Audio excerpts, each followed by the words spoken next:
जय जगन्नाथ प्रभु। तो सांग मैंने जो गचर चाराटी देखुं यहाँ मत बिना परिश्रम मिल जाइए कारण जो आम घर कम चली तार जो मटी गुरे बाहरी मुझे कौन कली ना ये सब लेंबू गचर चारिपटे पकईदेली जहाँफल लेंबूर जो डाल गुड़िक मटी सहित था सी पोती होगला।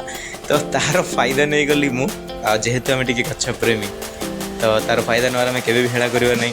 तो जिते से मटी गुड़ मुझे काढ़ी पुणी थे कांथ को पकईवाई मतलब कि फिलअप करने मुझे देखिली प्रत्येक लेंबू डाल चारा हो जाए मतलब कि चेर प्रबल आ गछ भी पूरा पुष्टि हो। तो तार फायदा मुझे गली लेंबू चारा इजिली होगा। तो ये शिखा कहली कि आपण मैंने जदि गछ रही तार ऊपर किसी माटी पकई नि जमीक आम चारा पाइपर तो इजिली होगला। मोर बहुत सारा चारा बाहर से चारिपटू जेहेतु मटी भी बहुत भल मटी था हे तो से बहुत जल्दी चारा गुड़ होगा। विदिन 3 months मटी पड़ी गछ चारिपटे मुझे काढ़ुली देखूँ मुझे मिनिमम 5-6 चारा काढ़ी आहरी गुड़ाए बाहर रोचे। आप करें जय जगन्नाथ।